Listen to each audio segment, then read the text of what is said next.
Astrology एक divine knowledge, जैसा कि आपको बार बार बताते हैं, एक डिवाइन या दैवी विद्या है। ब्रह्मांड या नक्षत्र मंडल या आकाश मंडल या ज़ोडिएक, बहुत सारे इसके नाम हैं।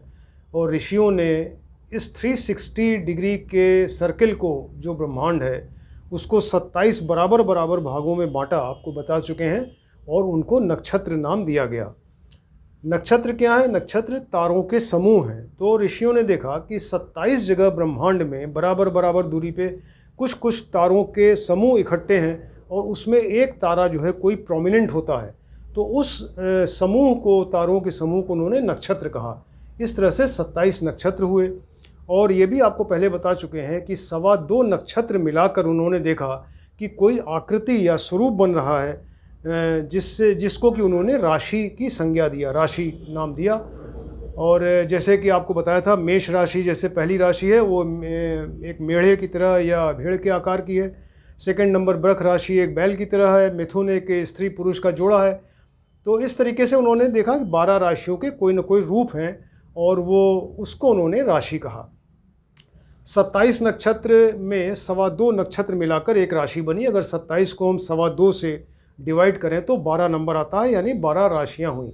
यानी 360 डिग्री के सर्किल में 27 नक्षत्र और 12 राशियां, ये चीज़ पहले बता चुके हैं आपको।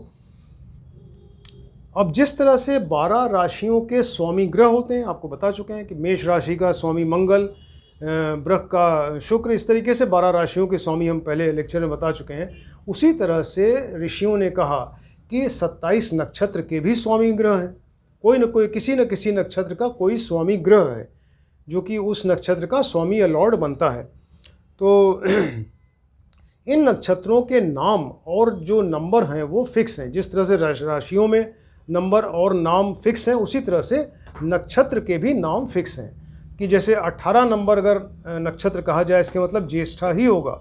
27 नंबर कहें तो रेवती नक्षत्र ही होगा। ये पूरे विश्व में या सब जगह लोग इसी नाम से और इसी नंबर से ही जानते हैं इसको। तो इनके नंबर और नाम जो है वो फिक्स हैं।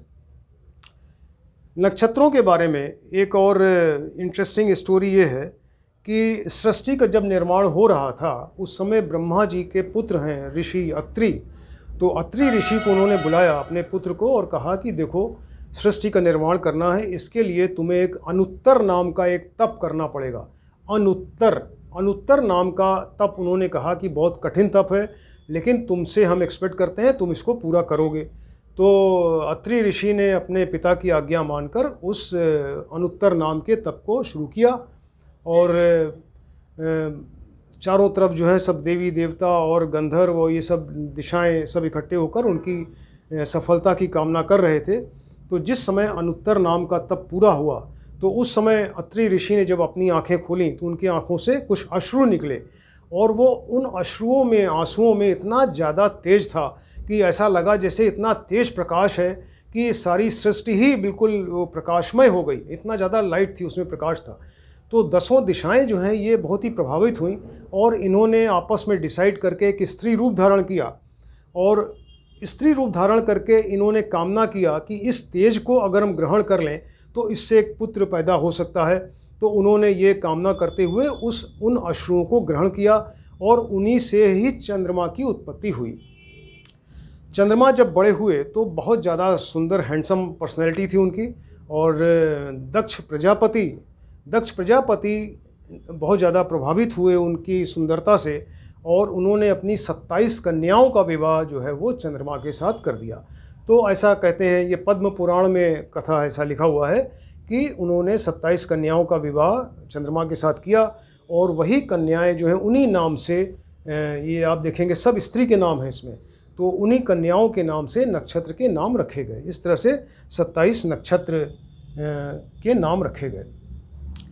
इन 27 नक्षत्रों को, राशि तो 12 ही हैं, उनको याद करना और उतना डिफ़िकल्ट नहीं है, उनके स्वामी ग्रह, लेकिन 27 नक्षत्र के नाम और उनके स्वामी ग्रह याद करना थोड़ा सा डिफ़िकल्ट हो सकता है। इसलिए ऋषियों ने इसको 3 रोज़ में बनाया। उन 27 नक्षत्रों को 3 पंक्तियों में डिवाइड करके 9-9 की 3 पंक्तियां बनाई, और उसके सामने इस तरह से स्वामी ग्रह को रखा, उनके ग्रहों को, कि आपको कोई भी समझने में या इसको याद करने में कहीं कोई प्रॉब्लम नहीं होगी। अब इसके जो नाम हैं हम आपको बताते हैं, 27 नक्षत्रों के नाम: अश्विनी, भरणी, कृतिका, रोहिणी, मृगशिरा, आर्द्रा, पुनर्वसु, पुष्य और आश्लेषा। इनके देखिए नंबर सफिक्स हैं, 1 से लेकर 9 तक ये नंबर हो गए। फिर 10वां नंबर मघा, फिर पूर्वा फाल्गुनी, उत्तरा फाल्गुनी, हस्त, चित्रा, स्वाति, विशाखा, अनुराधा, ज्येष्ठा। इसके बाद मघा, पूर्वाषाढ़, उत्तराषाढ़, श्रावण, धनिष्ठा, शतभिषा, पूर्व भाद्रापद, उत्तरा भाद्रापद और रेवती। ये 27 नाम उन्होंने रखे 27 नक्षत्रों के, और 3 पंक्तियों में इनको डिवाइड किया। अब इनके जो स्वामी हैं, लॉर्ड्स हैं, स्वामी ग्रह हैं, तो उनको देखिए कि कितना आसान उन्होंने किया कि पहली जो लाइन है, हॉरिजॉन्टल लाइन, अश्विनी, मघा और मूल, यानी 1 नंबर, 10 नंबर और 19 नंबर के स्वामी केतु।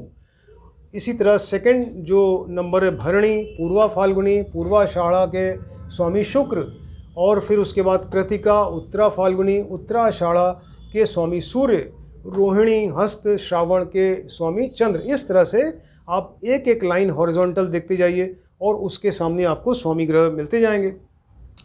अब ये स्वामी ग्रह जो हैं, आप देखिए थोड़ा सा ऑर्डर इनका डिफरेंट है, क्योंकि अभी तक आपने जाना कि सूर्य, चंद्र, मंगल, बुध, बृहस्पति, शुक्र, शनि, राहु, केतु, ऐसे सिंपल तरीके से बोल देते हैं। लेकिन यहाँ देखिए ये ऑर्डर डिफरेंट है। अब ये ऑर्डर जो है क्यों इस तरह से किया गया, एक्चुअली ये जब अभी आपको आगे के और लेक्चर्स में बताएंगे कि ग्रहों की दशा और अंतरदशा या महादशा, अंतरदशा, प्रत्यंतर दशा सब आती हैं, ग्रहों की बराबर आती रहती हैं एक के बाद एक। तो उन ग्रहों की दशाओं का जो क्रम है वो यही सेम है। यानी यहाँ से शुरू करते हैं वो सूर्य, चंद्र, मंगल, राहु, गुरु, शनि, बुध, केतु, शुक्र। सूर्य, चंद्र, मंगल, राहु, गुरु, शनि, बुध, केतु, शुक्र, इस ऑर्डर में एक के बाद एक ग्रहों की दशा आती चली जाती है। यानी सबसे पहले सूर्य की दशा, फिर चंद्रमा की, फिर मंगल की, राहु, गुरु, शनि।